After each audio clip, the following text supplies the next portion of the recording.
Hello guys! Ayan, at magbablog-vlogan ulit tayo. Tagal kong hindi nag-vlog, ayan, kaya testing at hindi na ako marunong mag-vlog talaga gayon, ayan. So wala kaming plano mga kaibigan ko at ito nga nagbiglaan ng tara, punta tayo dun sa Savonlinna Castle. So ito po yung pinakamalapit na lugar dito sa amin at isa sa mga tourist spot dito sa Finland. Bago namin pasukin yung castle, ayan, nag-video man direct kami sa gawas. Ang ganda namin, my God, ayan. Tapos ganito yung aurahan, tapos kakanta ka ng wag ka na muna umuwi, undo'y tahimik.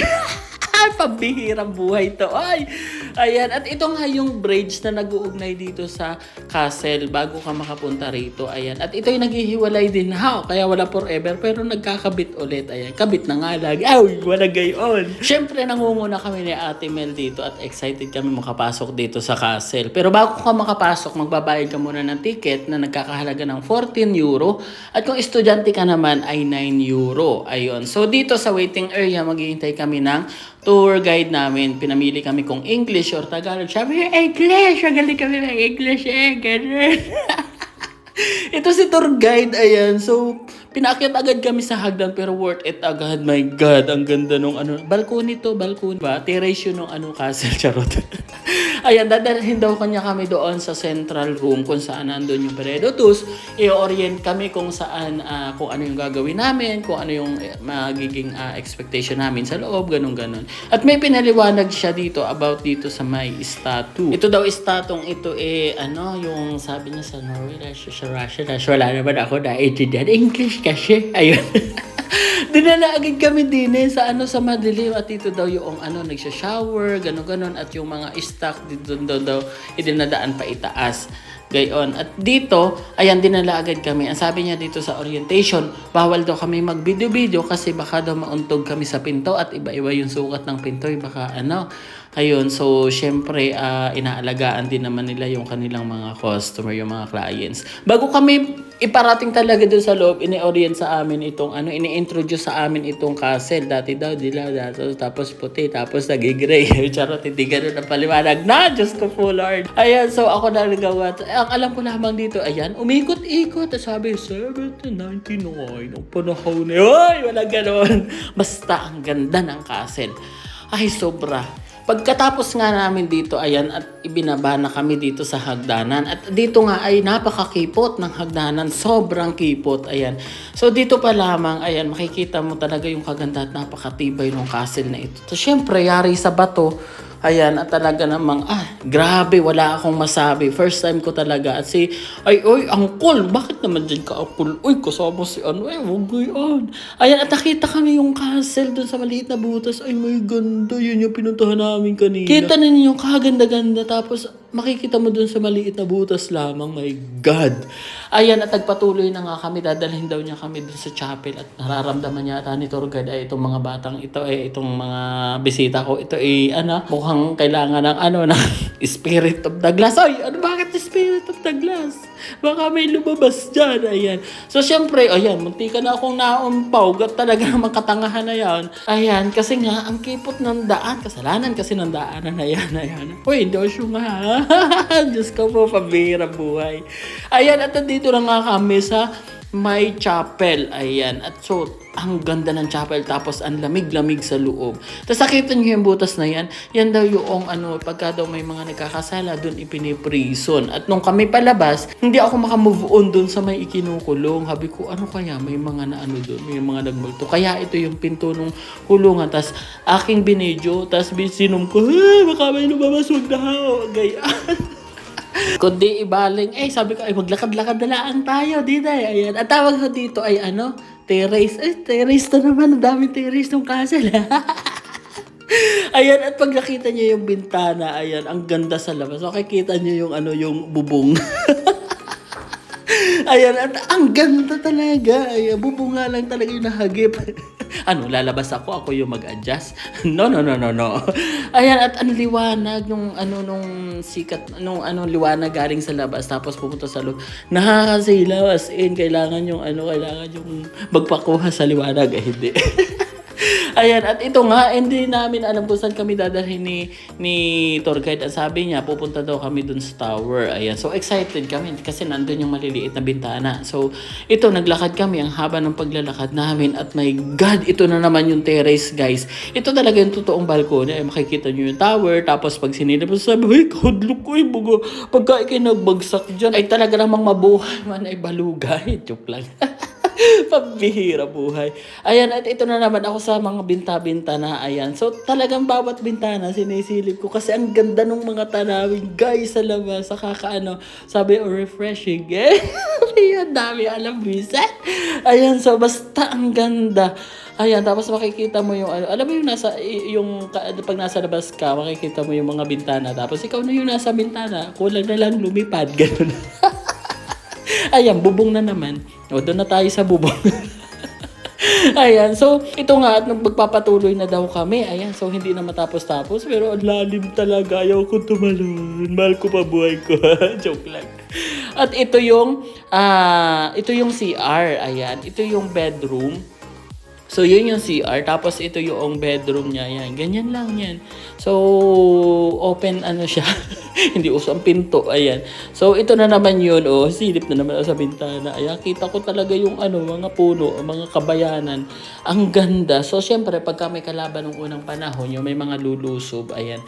So, kailangan makita nila na may lumulusob na na kalaban. Ayan. At ito yung San Juanico Bridge. Kitang-kita dito sa charot. Hindi ko alam kung ano yan. Ang tawag yata dito ay Sabon Lina Silta. Ganun. At ito na, pinaakyat na kami. Sobrang sikip nung daanan. Ang liliit kasi nung hagdan. Merong tatatlo ang bato. Merong dadalwa. Binilang talaga. At saka guys, ito lang yung masasabi ko. Kung pupunta kayo dito, tingnan nyo muna yung katawan nyo. Charot lang ngayon. Kasi nga, ang liit. Tapos, syempre, concern naman ako sa inyong health. Ganun, charot. Kasi kung extra large ka, mag-isip ka na. Ayan. Kasi ang hirap talaga. At saka ang sikip nung daanan. So, pwede ka naman doon sa mga balko-balkoni po. Tapos sabay talo. Oy, walang gayon. Ayan. So, ito nga, napakataas. At kami wala nang ginawa kundi umakyat. Tapos, medyo malamig naman kasi yung mga hangin tumatagos doon sa bintana pumapasok. Kaya medyo malamig. At ito na, nandito na, sabi ng tour guide namin, welcome to the highest point of this castle. That is our Torre ni David, Torre Gary, bahay na kita. Ay, charot! Bakit nagdasal? So, ito yung pinakamataas. Kung makikita nyo doon, basta yung pinakamataas yun at may maliliit na bintana. Ayan. O sabi ko, siguro dito pinapalsa ka ng mga kanyon para makita yung mga kalaban, ganun. Lagi akong si kalaban kasi kakapanood ko ito ng mga ng mga Batang Quiapo. Bakit ka? Ano ka nalaman ni Batang Quiapo dito? Ayan, at ito na naman tayo guys. Nasa pinakamataas na nga tayo. Ayan, so syempre, bintana check. Ayan, so ito yung kabayanan talaga. Makikita mo talaga yung kabayanan ng Sierra Madre. Ang daming sinasabi. Ayan, so ito yung bayan ng Sabon Lina. Ayan, so pinalagyan ko guys ng screen. Baka tayo ilusutan ni Harry Potter. Ayan, at ito may wishing well dito, wishing coin. Ayan, binigyan ako ni Ate Milang coin at nag-wish ako. Ang sabi ko sa wish ko, I wish you all the best among the rest. Fight, fight, fight. Go, go, go. Ayan, sa amin tour guide, sabi, uwian na. Pinauwi na kami guys. Ayan, ito na naman kami sa hagdanan na napakatarik. Kanina pa ahon. Ngayon, ang tarik na naman. Kasi yung bato naman kasi bilang na bilang isang patong, dalawang patong. At syempre habang kami papalabas, ayan, at ito na naman yung mga bintana. Grabe, ang lawak ng balkoni nila. Lagi na ako sa balkoni. Ayan, so ito yung naghahanap na kami ng fire exit. Bakit fire exit? Ayan. So, ayan, pinaalis ko si madam. Sabi ko, wait lang, may bintana na naman. Kasi bawat bintana talaga na-amaze ako. Ang ganda nung tanawin. Tapos ito, bintana na naman. Ayan. So, Itong bintana na ito, ayan. Oh, may kanyon. Umilag ka. Ayun, ganun. OA. Ayan, at ito na nga, talaga naman puro bintana na lamang yung binablog ko dito. Actually, ito ay, Castellong bintana. Daming alam. Ayan, at so bago pa kami tuluyang lumabas, ayan. So, sabi ko, puntahan natin yung balcony na, na nakikita natin doon sa taas. At ito na nga, napakalawak guys. Ang ganda. Ayan, ang sarap ditong kumain, mag-inom. Bakit may alak? Pero dito, okay dito yung beer, ganun. Kasi may nagtitinda doon sa labas. Kita namin yung paborito naming beer. So, ibig sabihin, ina-allowed nila na uminom dito, ganun. Siguro ito yung part lang ng mga may restaurant, ganun. So, kasi kita namin may dining area, ganun, kung saan mayroong mga waitresses doon. So, ayun, kasama siguro sa pag nagutom, ganun. So, pwede kang bumili. At may mga souvenir din dito na nabibili pero sobrang mahal. Ayan, so, ko naman yun? Charot.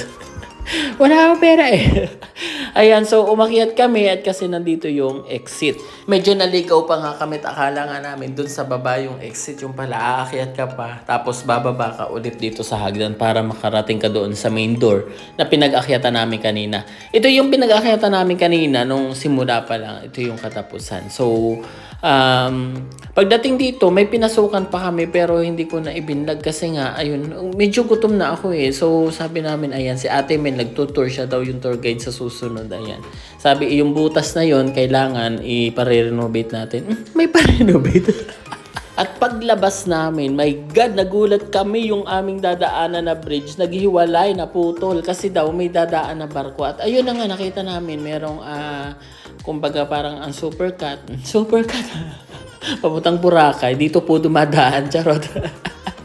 Ayun, so, yun, kakulitan namin, pumasok kami, bawal pala. Ayun, so, kaya itinaboy uli kami pabalik. Sabi, wag daw agad tumulay. Kasi nga, ayun, kailangan mai-connect pa dun sa kabila. Ayan, at nakakatuwa lamang kasi yung bridge, meron sariling camera.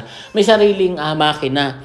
Para yun, umandar, mag-close open doon. At so yun, so dito na po nagtatapos ang aming pamamasyal doon sa loob ng castle na dati sa labas lang or sa libro lang namin nakikita. Ngayon, nakapasok na kami sa mismong castle at ganun pala yung experience. Nakaka-refreshing, ayan. So dito rin dumadaan yung mga ibang tourist, ayan, so may kanya-kanyang barko, ganun. Ayan, si Kuya, ganun. So maraming salamat po, bye!